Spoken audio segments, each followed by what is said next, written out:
Acne, bad clothes, braces, fat, ugly.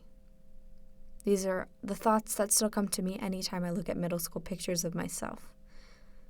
But then I look at my 12-year-old sister, Amanda, and I think beautiful, funny, kind, and amazing. She can be a handful sometimes, but I love her so much. We are sisters. We look very similar. Same freckles, round face, and cheeks. It makes me wonder how come I look at myself at that age without the same kind of compassion as when I see her. When I was home for Thanksgiving, I decided to experiment with something. I was going to interview her as though she were a younger version of myself. I was hoping that maybe I could translate those feelings of love I have towards her and direct them towards the awkward girl of my past. Hi, Amanda. Hey.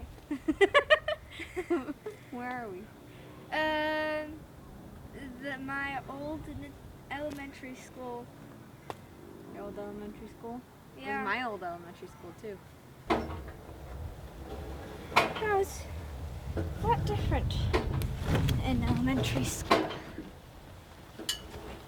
Why is that? Well, for one, you get a playground and you're shorter and you only have one class. I remember there was something really sad that happened to me, and it's one of those memories that I still remember today. So I remember we were waiting in line to come back into class from recess or something like that, and I don't remember which boys exactly, but there was a group of boys, and they were, for some reason, they were talking about fat people or whatever, or something, and they said I was fat. They said I was chubby. And I wasn't. I wasn't that fat. But that really hurt my feelings, and I remember that ever since that happened to me, it's always kind of been a sad memory. So, do you sometimes feel sad about yourself? Yeah, me too. Why do you think that is? Well, sometimes we make not the best choices and then you kind of regret it. But I think having friends kind of helps you feel less regretful. And maybe if you can do something about the choice you made.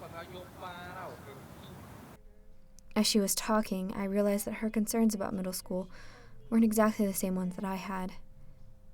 She actually has quite a lot of friends, but she still is feeling very insecure about herself.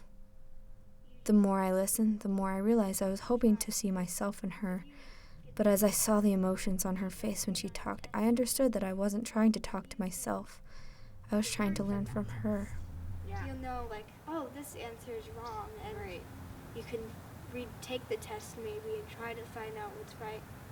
And so I think it's easier to just not worry so much about your grades. Because, I feel like in school you kind of get caught up in being like, oh, it has to be perfect, you have to do everything right. You can't get an F or fail or just do anything wrong. So it's easier to get caught up in that. I realized that these emotions are something we all feel. Self-doubt, self-blame, self-hatred. But it's what we do with these feelings that define who we are. We don't have to continue to see ourselves that way. We can remember that there's a sweet young child inside each one of us. And if we can look at ourselves with the same kind of compassion that we use to see the people we love, maybe we could be better.